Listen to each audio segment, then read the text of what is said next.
My buddy did a whole week. So, Hey, yeah, don't mind us. We're just babbling on here. right. Good to see you. Good to see Good you. to see you too, man. So where will we begin? You tell me, brother. Well, okay. So it's hard to ignore what's been going on the past week or so. Yeah. 2 weeks, 3 weeks. Okay. So when you be honest with me, when you first heard that Doge was going to be a thing before probably end of last year, right? Yeah. When he announced that Musk was going to work in Vivek, right? Yeah. What was your first thoughts when you heard about it last year? Love it. Okay. Love it. Now you've had a couple of weeks to see it implemented. Love it. Okay. What do you think about the response from a portion of society who is just fighting it tooth and nail? Makes no. What's the point? Fight it. Why? Like, what's the point? It makes no sense. It's our tax dollars. Like, I was just listening to something on the way here. They were talking about like people fighting over the whole federal employees thing. Like, he sent this email and he wouldn't respond. And they said what they're trying to like the media spins it however they want, right? Of course. But a big part of what they're trying to find out is there are just checks going out to people that don't exist. So we want to say like, hey, just send something back, send a response back, so we know there's a warm body in the chair. Like, that's the minimum bar, and people are getting pissed about that. Like, I don't understand why.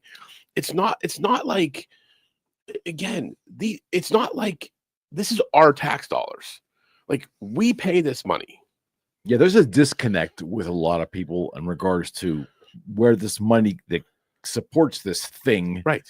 This behemoth, where it comes from, right? It's just like magical money just shows up. Well, that would be like these people that are pissed. It's like, okay, so let's change this. So we're going to give your kids your credit cards. They can do whatever they want with them, and you can't ask questions. You cool with that? Because that's literally the same. When you think about it, that's the same example. It's our money that we pay to the federal government, right? They are using credit to buy and spend where they want. No, and now people are getting pissed when we ask questions. To me, it's like, you're a parent. I'm going to give your kid, your 18-year-old kid, here's some credit cards, no limits. American Express, there's no limit, just go crazy. Guess what? Your parents can't even ask questions. And if they do, we're going to berate them for asking questions, because shame on them. Why should they ask questions? You know what you're doing with their money. It's literally the same. It's the simplest analogy. Make that make sense. It can't make sense. No, it can't make the stupidest thing. And it's like anyone that opposes it's really on the wrong side of the equation. Yes. I mean, that's not a winning position to take. I haven't heard a winning position against that yet. They're like, oh, Musk is this, Musk is that. What was the one tweet he said? Or I can't remember if it was him or someone posted, like, he's the richest man in the world. He doesn't give a shit about your checking account with $160 in it. Like, he's not trying to find people's information. I think he said, look, he goes, if I wanted to get at your money, I would have done it when I was a PayPal. Yeah, when I was right. Yeah. I mean, people just want to look at the negative and say, like, he's evil because he's with Trump and Trump's evil. It's like, maybe this is what needs to happen. Maybe we need to clean house and run more efficiently. Because if you have a business, right, I'm looking at every cost. Every dollar that's spent. You would think. Yes. People wouldn't run their household. No. Like they're okay with the government running. Right. But yet people get pissed when people start asking questions about how the government's running if they're not on that team. Yeah. That's when you think about it, that's what it is. Okay, so we talk about that a lot. Like, the teams, the choice of teams becomes so divisive that logic goes out the window. On both sides. Out the window. Yes. Have you ever given any thought to how we can break that? How we can break the just logic going out the window? The insanity of just the team loyalty over logic. Because that's kind of where we find ourselves now. We need to get back. Well, we got to teach kids to critically think. It boils on the critical thinking, right? When logic goes out the window and people pick a team when they don't either have the ability or choose to critically think about a situation. Okay. That's how I look at it, right? Because regardless of what side I'm on, I'll come back to that same analogy. Like, if you're a parent, you're not going to give your kid your credit card to use unfettered and not be able to ask questions about what they spent the money on. No one on either side of the aisle would say that's a good idea, but that's literally what we're doing. So we need this to happen. This is a cleansing. I think we need to happen on both sides, right? It's not just Republicans, it's not just Democrats. It's both sides. We need to clean house and cleanse government to get back to what it should be, by the people, for the people. There's just so much money that is apparently is out there, appropriated and sent off. I mean, I grew up with under the guise that it would be very difficult for the government, almost impossible for the government to give me money. In theory, I'm an individual, right? Sure. But I have to believe in 2025, from what I'm seeing now, huge gobs of money going out to special interests, that how the money got to these people through this maze of backdoor shit. This is the problem. It's like people are using tax money indiscriminately. Yeah. Oh, 100%. 100%. And it's money we have to pay. This is why they keep raising taxes. This is why the tax rates are the way they are. If we cut spending and only spent on the shit we need as a country. And okay, everything you just said right there, since that is the reality, how can anybody fight the concept of what they're doing? We can argue what should be funded and what shouldn't, and this program versus that program, but can't we all agree that it's trillions of dollars we're in debt? Trillions with that T, with a T. Yeah, I mean, you would think so, but people want to have a purpose and a reason. So if they just agree with what's going on, they become insignificant. They're not going against the trend. They're not standing out. They're not taking a stance. Okay. You know, so some people just want to take a stance for the sake of taking a stance. Some people pick their team. Some people may have legitimate problems with it. I haven't heard someone articulate a counter argument to what's happening that stuck with me. Right. Everyone has their opinion. I respect that. And I would never say you're wrong. Your opinion is wrong. It's your opinion. You're entitled to it. Absolutely. No one has been able to convince me that this is a bad idea or even a slightly not good idea. Just what they've been concentrating on the past 2 weeks, this agency, the U.S. aid agency, just that one agency. Yeah. And just billions of dollars going to the most outlandish stuff. Well, no, did you listen to the one Rogan podcast, the one guy, I can't remember his name, but he talked a lot about that. Yeah, Mangle. Mike something, I think his name is. But a lot of it is CIA stuff, right? From what he's saying. And we're never going to get answers on. We're never going to get answers on it. And I get that, okay? Like, I understand. Yeah, like Black Ops stuff. I get that. But there's also a lot of money that's just wasted. Like, how has Musk been in there for what? 2 months, a month and a half? Not even a month. Not even a month, no. And they've already saved what, like $1 trillion? Like, no, 600 billion. They said they're trying to get to $1 trillion. Okay. But there was like $680 billion in less than a month. They just cut from the government. Give us 4 years. We may have a balanced budget, maybe have a surplus. Is the pushback, is the political pushback in Washington, is it simply based upon fighting for your team, or do you think there's more to it than that? People protecting. Oh, they're protecting. They're protecting not just their pet projects, but protecting actual money being funneled to them or to their proxies. Both. How does money go missing? Billions of dollars, right? Billions of dollars. The IRS will come and audit the small business owner that's bringing in $300,000 a year and make their life miserable and scare the shit out of them and threaten them with criminal penalties. Yet the government, we can't find tens or hundreds of billions of dollars. Oh, don't know where it went. Just in the ether, it's gone. How is that right? How does that make sense? It's not right. There's a lot of people, I think, that money's somewhere and it went to someone. It's just, it's self-preservation, I feel like. I mean, money corrupts. Let's be real. It does. We've all at one point in our life been corrupted by money. I don't think anybody can say they haven't, or the love of money corrupted. Certainly. You know, and then you kind of have awakening at some point in time and realize that it's not just about the money. Correct.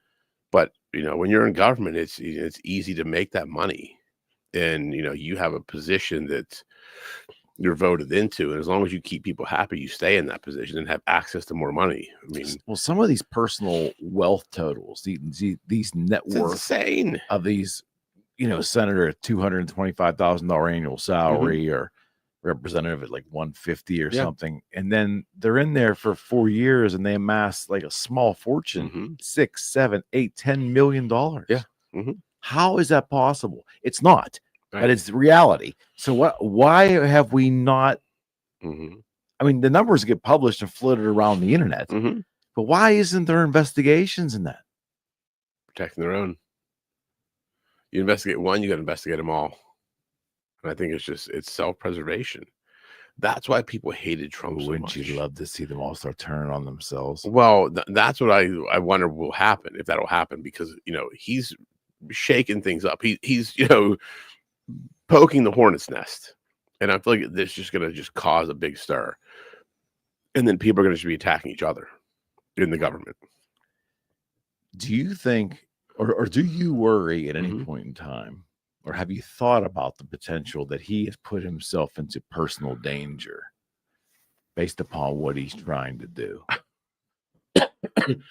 He got shot and he survived. So, I mean, you kind of put yourself, and that's the worst spot you could be in, and he made it. So, I mean, I think he was probably more in risk prior to the election, prior to getting elected, than he is now. I think he was more at risk. Yeah, because it was like, that's why. Possibly. See, I disagree. I do. The reason I disagree is because now that he's there, he's going to be absolutely poking all kinds of people and all kinds of organizations and all kinds of shit, dude. Obviously not. I'm saying you're right. But I'm saying you're right. Like, he's gonna just go after everybody. Yeah, he has his mugshot hanging outside the White House. At the end, or the Oval Office. Excuse me. Like, that's gangster. The enemy list is going to grow. Yeah, but here's the thing. I also hope that he takes a step back and realizes that he can affect great change in this nation and bring parties together. I hope. By not attacking the enemies, attacking the system. If they make it about the system and not about the person, I think that creates great change in this country. Because we all know the system's corrupt. I thoroughly agree with you. The only caveat I'll put in there is that it's going to be impossible not to direct once these issues of corruption are exposed. It's pretty blatant about who is doing these things. They're going to be out in the public. There's no way to. There's no real way to stop that. Yeah, that's the problem. Whether he really wants to or not, you're not going to be able to protect anybody there. No, I mean, I understand that. I don't know. I just think I'm optimistic for the 4 years. I am. Oh, how can you not be after all this? After 1 month? Yeah, I'm optimistic, and I think that people don't like him. That's cool. Like, people have their own thoughts. You're entitled to your opinion, right? No. If you hate Trump and you hated him before, nothing he will do will make you like him. If they think he's full of shit, they think his assassination attempt was staged, like, which is asinine to me. Then you're never gonna like him. He could change. He could cure all terminal diseases. Put $100,000 in each American's pocket, and they'll still find something wrong, and they don't like about it. And that's just a way of people. If you're not willing to give a person a chance or to look at something, you've got your own shit you're dealing with. Have you been astounded by how much the population can't see what's going on here? That he's a master negotiator, and he has a way, and that way is to sometimes say outlandish things or shoot for the moon often. And he's in a position now to put these public proclamations out. In the end, it's a negotiation tool. Yes. And so, what will ultimately happen is, as you're seeing it with Ukraine right now. Yes. He says something outlandish, but he brings that guy to the table. Yeah. And now the U.S. they're gonna sign that mineral rights deal with Ukraine. Yeah, Would that have ever happened under the No. prior administration? We'd be handing them billions as opposed to asking us how they're going to pay us back. Yeah, that's again what people I don't think they understand or even want to understand. They think he's unhinged when he says shit. There's always like his first election run, like he said the most unhinged shit because he got free media. He didn't have to spend a tenth of what Clinton spent on media buys because he was constantly in the news cycle. Right. Because he would just say shit that made the news cover him. Like, to me, you're playing chess at that point in time. You know, and same thing with this. We should know that by now. But people don't want to believe bigger sample size. Don't like him. They think he's a piece of shit, and they're not going to. No matter what he does, they're not going to give a shit. I mean, if you read his books, like he's basically told you in all the books he's written over the years that this is how he would be as a president. If you just understood who the man was, you know this is exactly how he is. Plain and simple. It's not like this is a surprise. Like if you understood the man, you'd know this is what you're going to get. And a lot of it, if not all of it, is just a tactic to get what he really wants. You know, you say some outlandish shit to get so far off the wall, and then you get people to the middle, which is where you wanted to end up anyways. That's exactly right. It's pretty simple to understand. Would you rather have that, take chances like that, as opposed to just month to month to month and nothing happens? Yeah, I'd rather have someone who's going to take the chance to make this country better and to make the economy better and make the world better than have someone that just lays there and just, you know, just a melanin for 4 years. That's what, and again, like nothing wrong against Biden. Like, you know, I wanted to see him succeed too. You know, it's the president's our president. Like we're not a country of two nations. We're one nation under one president. And the majority of Americans elected this man, which was like, hey, a referendum, like this is a directive of the American people. We want change. A mandate. A mandate. I mean, and people don't want to believe. There's still the Trump haters are like, no. It's like when you have the Electoral College and the popular vote and you just slay Congress, that's a mandate. People just got tired of the shit. People just got tired of the bullshit. And you see what's happening now. Like even these big networks, they're hiring the MSNBC, like they're firing people. Oh yeah. I don't know what's going to happen there, but I don't think they're going to be standing for much longer. And if they are, it's going to have the network's going to look completely different. Yeah. What again I think people realize is we overcorrected. We went too far left. You know, and so now the country's like, wait a minute. We just need to get back to like, we're going to have the left and the right. We're all not going to agree on everything. That's cool. We're America. That's the whole point of it. But we can't have one side saying everybody's evil and wrong that doesn't agree with us. That's just not how life works. Well, would you not agree though in our lifetime, whether the pendulum has swung left or right over the past 50 years, this last swing to the left was really out there. I mean, there was some really batshit crazy things that tried to be mainstream. Yeah, I mean, there was definitely some wild stuff. And again, I think that we have to get back. Everybody has the ability to have their beliefs, and they're entitled to their opinions. They're entitled to believe what they believe. Sure. I always had the problem is don't force your beliefs on me. I won't force mine on you. I won't judge you for believing what you believe. Like I respect your opinion. I will treat you with kindness and dignity and respect like any other human being. And if you needed help, I would help you. We can be vehemently opposed politically, but if you need something from me, I will help you because that is my nature to look at other human beings and care for them. But we got so, and both sides did it. It's not just the left. It's, if you disagree with them, you are evil. It's like, one, I just either don't give a shit or don't agree. And I don't have to agree. No one said I have to agree. It's truly it. I mean, we can all get along in this country and coexist and learn from one another. Like there's a lot I learned from talking to the other side. Like, okay, I understand that perspective. And I think, you know, but we can't have these polarizing opinions and these polarizing stances where just because you don't agree with me, like you're crazy, you're evil, like you don't like people. It's like, no, I just don't agree. Like climate change, I just don't care. I don't know enough about it to care. Maybe I should. Maybe I'm wrong for saying that, but that's like one topic we've talked. Like, I just don't know enough. And I'm not educated enough on the subject to have an opinion one way or the other. And that should be okay. You know, if you disagree with me, I'm not going to say you're an asshole and I hate you. It's like, cool, we have a different opinion. How did we get there, though? Like, you go back, be willing to have 50 discussions. years ago. I mean, people from to different parties would sit down and eat and laugh. They were your neighbors. The politics was not at the forefront of our thoughts. Here's why. We have social media, right? We're sitting here on social media. I'm live on TikTok.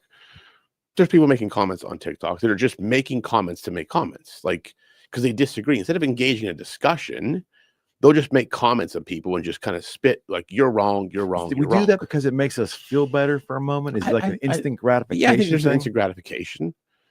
I think that's it. I think there's a lot of I don't know. It sure seems unsophisticated to me. It really, really. Yeah, I mean, it definitely is. There's a definitely, you know, getting into a discussion with someone about something you disagree with. Like, to me, that's a sophisticated way of operating.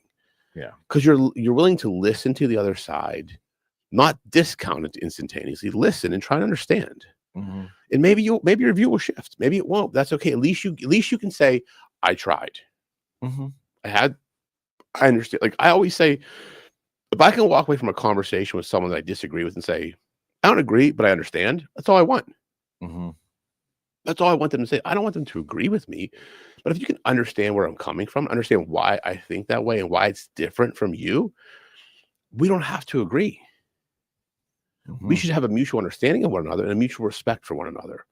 If we can get the country back to that, I think that would solve a lot of problems going forward. I do believe that. I don't even hope for common ground anymore. I just hope for civility first. I mean, I'd like to think that we would search for common ground. Yeah. I've kind of given up on that. I just want civility, you know? Well, yeah, civility is definitely lacking. But look, I am optimistic. I do think things are getting better. I do. I do think people are starting to not be offended as much and realize that, like, not everybody is trying to offend someone. Like, again, like, I always make the distinction between being offended or saying something offensive. If I say something offensive, then shame on me. Like, I should be called out on that. But if I say the sky's blue and you're offended by that, then I'm sorry. Like, my opinion and my perception is the sky is blue. If you're offended by that, that's on you. Yeah, it's Trump is giving America right now like a spoonful of castor oil. We're taking our bad medicine right now because we need it. I hate to say that, but I mean, it's not pleasurable. You know, it's like we're all the 30 trillion, 18 trillion. I don't even know what it is. It's all funding money to have to society. Yeah, it is. They don't care. It's monopoly money. But it's almost like, and Musk is a unique individual because of the intellect, but also the experience. But he also looks, he's very, very, very pragmatic. And I think in a society where most of the population lets emotions rule their decisions on a day in, day out basis, here's a guy positioned like he is, speaking purely matter-of-factly to them. They're taking it so, a portion of society is taking it so personal because it's offending them. It's emotionally offending them. 50 years ago, I don't think that's the issue, man. No, I don't think that's the case. I think people look to get offended. I think if they get offended, it gives them significance. Rocco, I get it, man. But why? I don't know. Why is that satisfying to the human experience? It's not. I don't listen, man. If we could solve that problem, we would not be sitting here right now. Like, I have no idea. Like, I've never sought being offended. Like, I don't care.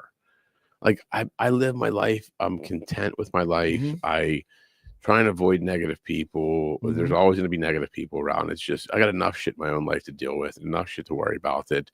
I don't want to be surrounded by negative people. And there's people that are constantly looking to stir the pot, be offended, talk negatively, woe is me, you know, just like to me, life isn't that difficult if you just do what's expected, work your ass off, treat people right, not berate somebody for being different than you or having a differing opinion, and just care for your neighbors.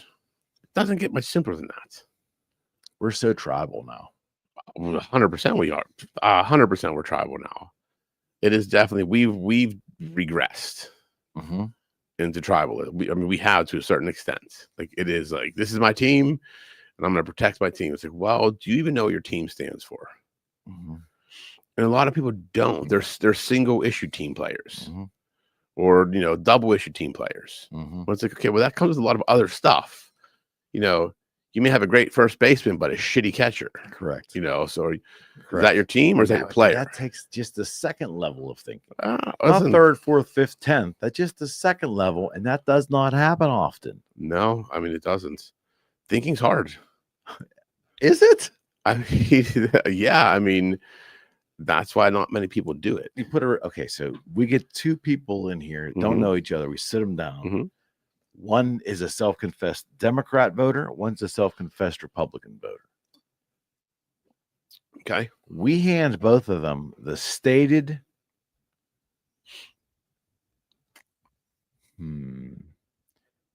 we hand them both the written stated positions on the top 20 issues in America of each party. I guarantee it, man. I guarantee it. No more than 60% of those issues will each one of them independently agree of their own party. But no one wants to think about that. Yeah, you're probably right. Probably because no one understands their party. I don't understand the party platform at that level. Like, I don't. I mean, I'm just going to be honest. Like, I know enough. Well, that's a problem. It shouldn't be that. It shouldn't be that convoluted. It should be very concise. But here's the thing. Again, you want to fight at each other because you perceive that you're this way and he's that way. But when you really ask the second question and examine it, are you really right? I might find out you're not. No, exactly right. And you just might like this candidate better than that candidate, but you're not principled in your decision. No, it becomes exactly a vanity project. It becomes a cult of personality. Yeah, I mean, that's right. Yeah, I mean, you're 100% right, and I think that's the problem we have. It's there's just a lack, like you said, a lack of sophistication in thought and the way we operate. It's just, and I think that has caused a lot of strain in this country. Just a pure lack of sophistication. I just think that people gotta want to do it. Want to do what? They gotta want to ask the next question. They gotta want to analyze why they believe what they believe. They gotta want to do those things, and I think it's too easy just to ignore that. Well, that's what I'm saying. Like, I think it's easy to ignore, but I think instinctually we all want to ask the next question. A lot of people just don't know what that next question is. Oh, okay. Because you know when you're in a conversation with someone, there's the next question you need to ask. But a lot of people either don't know the exact question to ask or don't want to ask it for the fear of offending them. Okay, I get that. To me, saying they can't even get to the next question. Correct. Like there's something preventing them. Either a lot of times it's just a fear of. Have we forgotten how to formulate that question? I don't think it's that. Maybe partially. I don't think it's that. I think it's just there's most people. Again, I've said this before. Most people listen to respond, not listen to understand. So if you're listening to respond, you're not going to know how to articulate that next question because you didn't get the whole piece of information you needed. Correct. If you listen to understand and you're thoughtful in your response, it's easy to ask the next question because you kind of know the path to go down. But most people don't do that.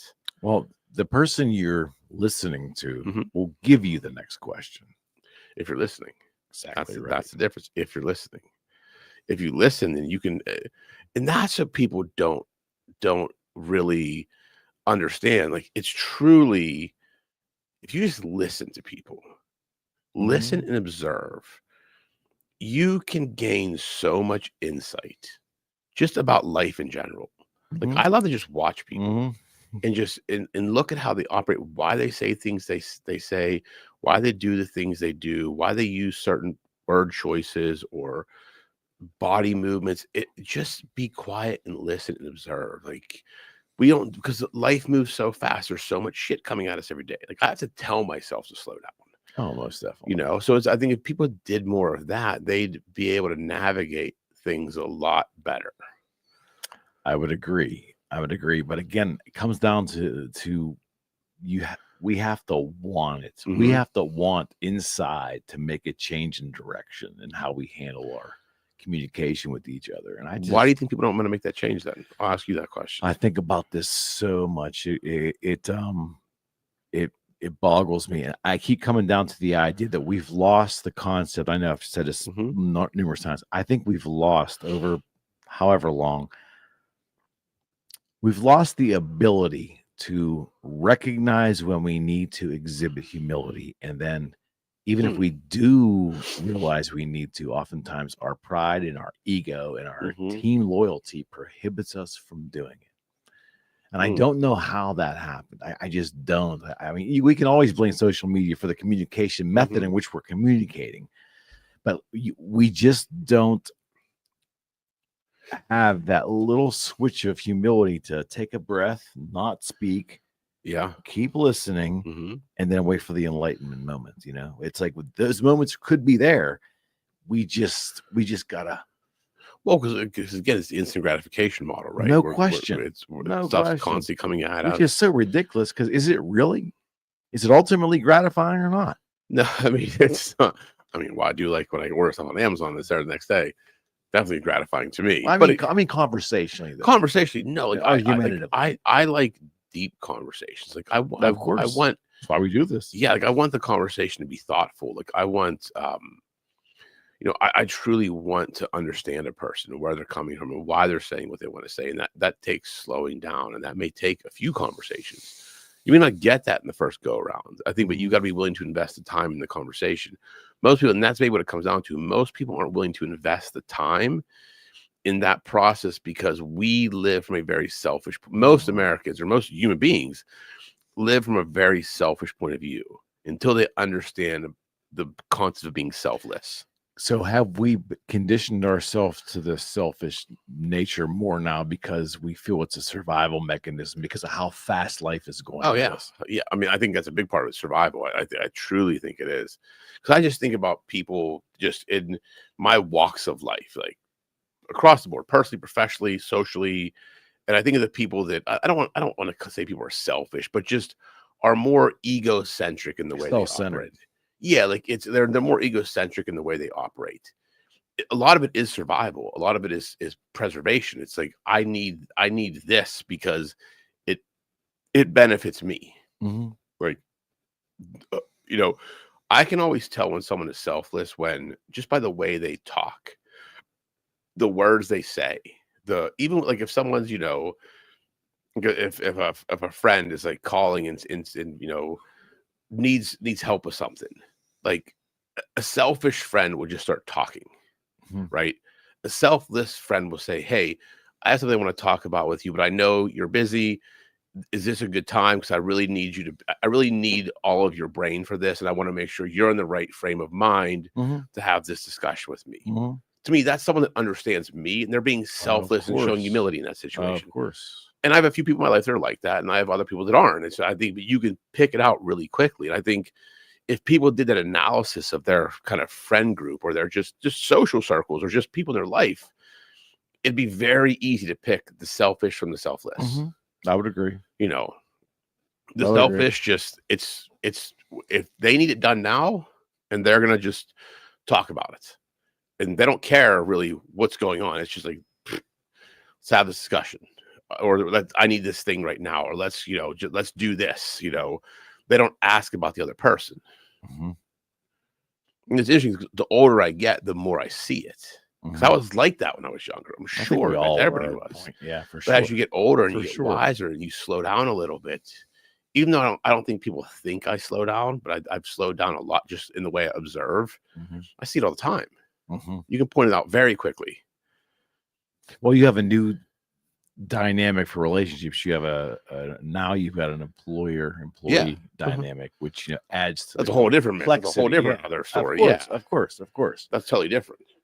Yeah, I'm trying to hold out hope that there'll be like an event which will now hopefully it's not a bad event, but it's some kind of event where it'll snap us back into wanting deeper conversations. Well, it's like, why wouldn't we?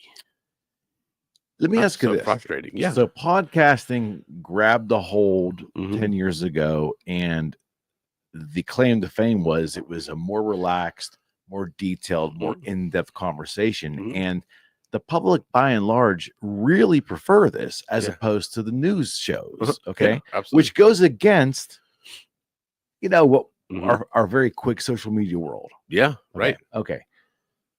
The template is there. So is it that we really yearn for this, but we don't know how to execute it? So we'd rather watch other people have those relaxing, long conversations, or because it's not resonating with the rest of society. You see, there's not a big pushback against this, the fast pace of the social media life. There's not. Okay. There's not. So why is that? We're okay watching other people have long, detailed conversations, but we ourselves don't want to expend the energy to do it. But maybe part of it is we don't have anybody in our life to do that with. You know what I mean? That could be part of it, right? If you don't have somebody on the other side of the table that is going to be as engaged as you for that long conversation, it's like you're talking to yourself. Let's do that now. So I think that's a big, because we don't have many people to do that. The people that want to may not have someone to sit on the other side of the table. Okay. I think that's part of it. Definitely. Because I think, again, I think a human need is connection. And I think we crave that connection, and we get that through conversation. It's a big way to get it. I just think a lot of people are so distracted. Like, just walk through a mall. Like, I went to the mall a couple weeks ago and just walked around and just observed people. Like, how many people aren't even paying attention to where they're going? I almost got ran into like 5 times. People just on their phone, like looking down, and then just like, oh, sorry, almost hit you. Like, they're just not observing the world. And how do we come back from that? I don't know, man. You know what I mean? Yeah, I mean, AI just may take over and kill us all. Who knows? I don't know. It's funny. So you remember the movie The Matrix, right? Oh my god! Well, wait, listen to me. I haven't watched that movie in so long, and this is way off topic. Go watch all 3 of them. But I watched the first one like this past week, and I'm like, holy shit! Like, they're basically saying like we created AI, and then AI got so strong that now it uses us for energy. I'm like, shit, are we in the Matrix? Like, I started, like, my brain just went down this whole different path as I'm watching this movie. I'm like, wow, because it was like talking about that was like early 2000s, artificial intelligence. Oh, 99 or 2000, yeah. I'm watching this and thinking to myself, wow, here we are. I see. I don't know. Look, I want it to snap and kind of go back to better relationships and conversations. I just don't think the technology, as I look at the timeline, I don't see it doing that. I see it getting more impersonal and shorter communications bursts, and everything just losing losing some kind of human feel to it. Yeah, I mean, technology has definitely created a barrier between humans. And I bet you though, I guess that we are more lonely now than we've ever been as a species. Yeah, I mean, 100%. I mean, yes, absolutely. I think we're more connected than ever, but more lonely than ever. I think so. I mean, truly, I think that. So. I mean, I just watch the shit that happens on social media. Like, just see how people interact on social media. And you almost feel bad. It's like, if you're causing a ruckus on social media, I mean, like, if you're like yelling and screaming on social media, then all caps. Yeah, I mean, you've got some some other things you probably need to deal with, and I wish I could help those people. But it's just like it makes us. You think it's supposed to connect us more, but I think it's disconnected us because people can hide behind a screen, they can hide behind a phone, they can be this keyboard warrior, this hard ass, and like take a stance and be the victim and be offended. And then you meet these people in person, they're totally different. They're toads. They don't know how to connect. They have no idea how to talk to people. But behind a keyboard, man, they are the most articulate people you will ever meet. Life, like they have two realities. Yeah. I mean, it's funny, like when you meet somebody that all their posts are ChatGPT written, then you meet them in person, like you don't talk like that at all. And I'm thinking to myself, I just go through and like think about things they post on social media and how. Because I read things and you can always typically tell. Because I use AI to help draft posts and stuff. Like I'll have it and I'll rewrite it in my own words, but just to give me ideas. But I'm thinking like there are some people that literally just take what it does and just post it. Paste, yeah. When you talk to the person in person, and I'm like, you used a lot of words in those past 10 posts I read, and I don't think you know any of those words mean because you didn't even say it in this conversation. I gave you 17 chances to do that, and that's scary. Well, right, but that's creating the disconnect, right? For sure. You're because if I don't know anybody, and I follow them online, I hear how they talk, and that's why I form this impression of them.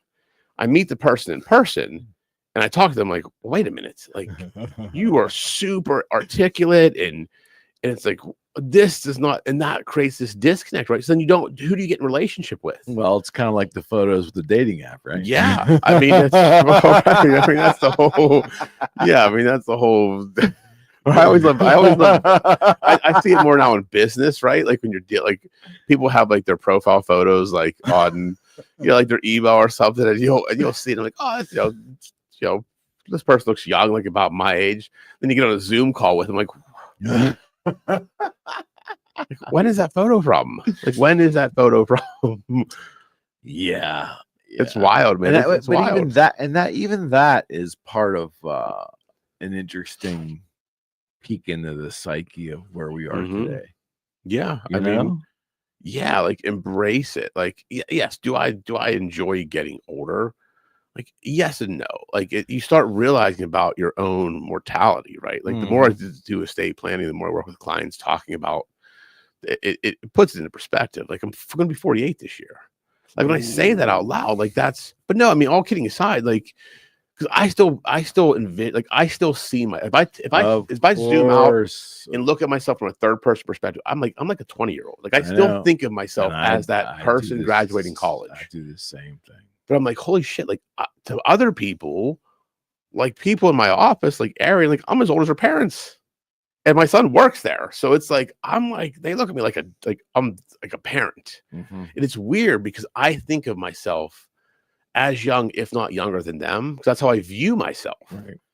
But yet the world sees you differently. Then I look in the mirror and I'm like, that's wrinkles. There's gray hair. Like, what the fuck happened? I mean, at least you still got your hair. But no, but think about it, do you ever have those moments where you picture yourself? You're like, this is what I look like. Then you have one of the days you look in the mirror and I'm like, that's not what I look like. Oh, dude. Like, is this mirror broken? Like, what is happening right now? You just look like there's days where I'm like, man, I look aged today or weathered. Like the day beat me up. But I'm also learning to embrace it. Like, I wouldn't have the wisdom I have today had I not been had not had the battle scars and been through the years I've been through. Yeah.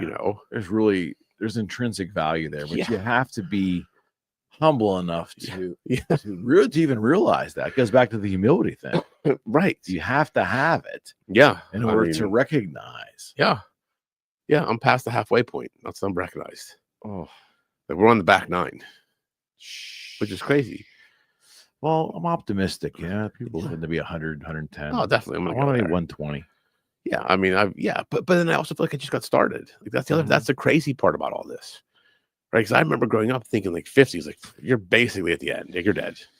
Like just what you're getting the AARP magazines, you're going to dinner at 4, and you're going to start pulling money out of your 401k. I'm like 50, that's it. I'm like, I'm 2 years away from that shit. I feel like I just started figuring this stuff out. And that's the weird part. Like I have a different perspective of time the older I get. We have less of it, but I appreciate it more. For sure. And that's the crazy part. I think that's where if people understood time and appreciated time more, they wouldn't get caught up in all this bullshit. Well, one of the best things I ever did was buy that Stoic clock. That, Okay. There's a name for it. I apologize. Can't remember what it is, but where there's a dot for every week. Oh yeah, I know what you're talking about. Yeah, yeah. I have a poster. It's like that. It's So I have mine's not a poster, but it's like I can write on it. Yeah. Well, same thing. Yeah. Mine's it's like this big, but it's wonderful. It's a wonderful visual. Yeah. Not wonderful, but I mean it gives you a really 100%. interesting perspective. Yeah. Because it's like a pie chart, your whole life's the pie. Yeah. You're coloring in each week that you've lived. Right. And this is what I can assume I might have left. Yeah. That's the weird part when you see That's when the you start thing. seeing that shit That's the thing. fill up. Yeah, tell me about I'm it. like, whoo, man. Tell me about it. Because you blink, and again, like I blink, and I felt like I was Gabe's age. And Well, now, okay. So oh God, I can't believe I'm saying this. So I look at now, 20 years back, 2005. What was I doing? Doesn't seem that long ago. I just graduated law school like 2 years prior to that. It probably seems longer for you because of where you're positioned in life right now. Yeah, sure. For me, 20 years back is like I was turning 40. Okay. And it seems like that. And I think man. the next 20 years, I'll be 80. Ooh, wow. Ooh. Man, think about those conversations we'll be having when you're 80. You're like, put your I'm tension exactly in, the dude. same. I'll be exactly the same. But that's crazy when you think, like, I remember when I turned 40. Like, I'm 2 years away from 50. Now, I've had my 40s have been fun. Also been the most challenging decade of my life. Absolutely. But it does go fast. Like, Does it go faster when you're older? I think it does because each year is a smaller percentage of your total life that you've lived. So when you're 10, 1 year is 10%. When you're 100, 1 year is 1%. So it's like the time still passes in the same amount. Your perception of time, it moves faster because each passing day is a smaller percentage of the whole.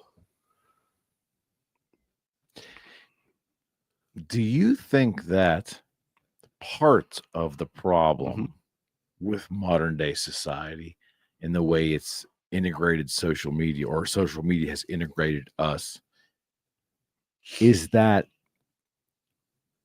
we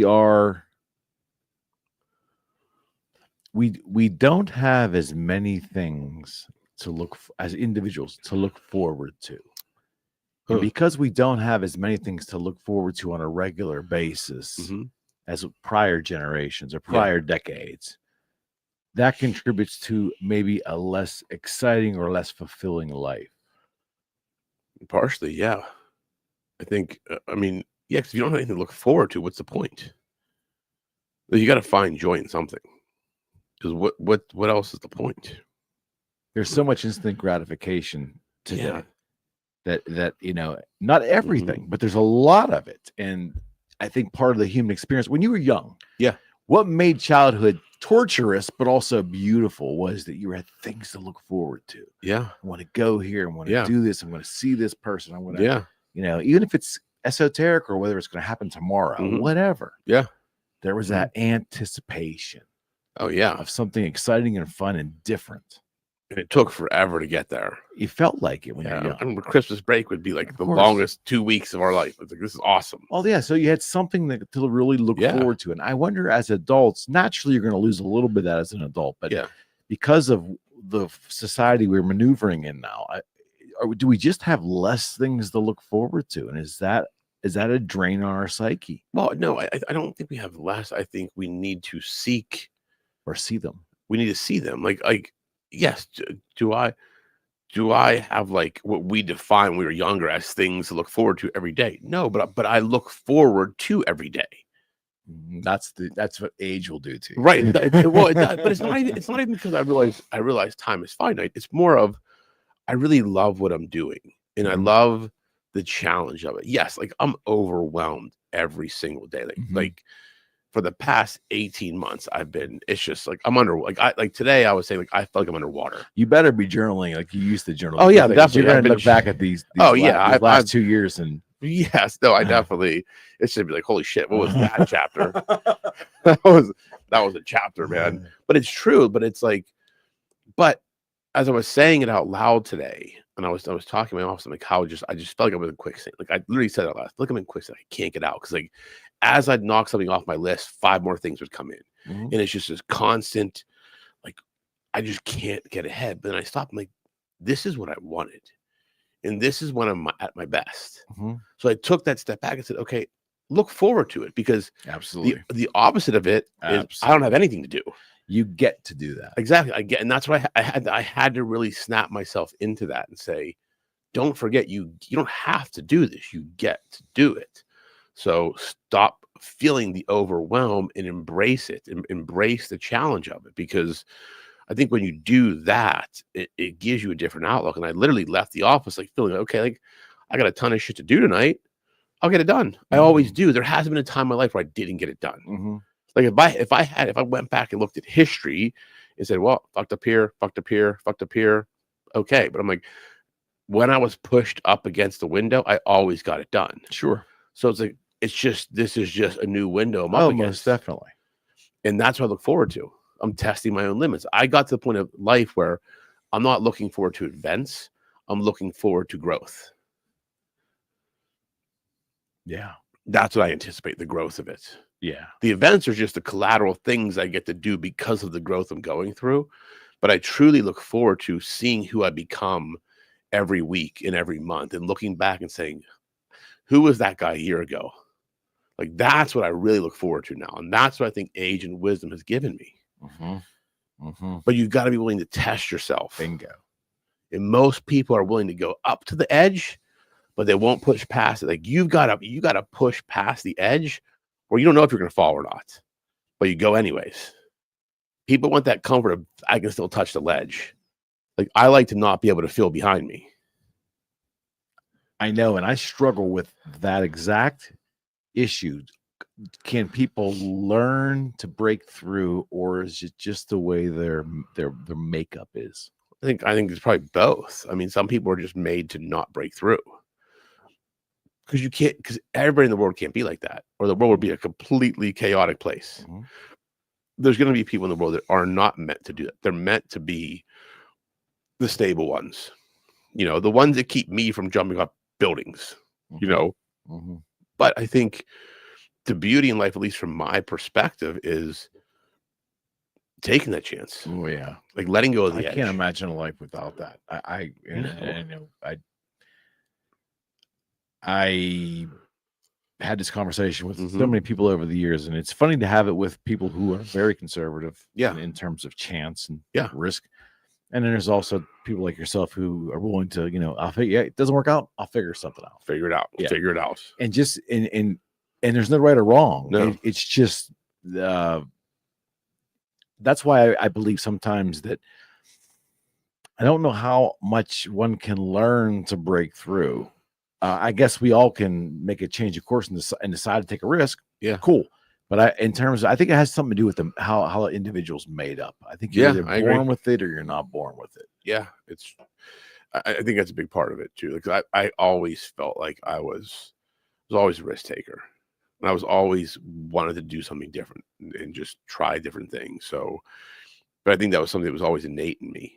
Yeah, and I think it's hard to teach that unless someone. I think to learn that as an individual, you have to be willing to jump and fall. Right. And like really fall. Right. Not like have a safety net, not have a parachute. Like truly, like I'm just taking the jump, and whatever happens, happens. Right. That's when you really understand things. And it's not for everybody. It's truly not. No, you're right. I think that people can. I believe this. I believe that we can encounter events in our life which will give us a different view of life after we experience them. Case in point for me, I always took risks. But when my brother died in 96, I that extra gear of risk, it was there for me because I saw how finite life was. It touched me so deeply. That I mean, I just had this mindset. I didn't at the time consciously think about it. Yeah. But obviously my mindset changed where I was willing to try just about anything. Yeah. Yeah. Constructively. But Right. No, I agree, man. I don't know if I was that much of a risk taker before his passing, yeah, to that degree.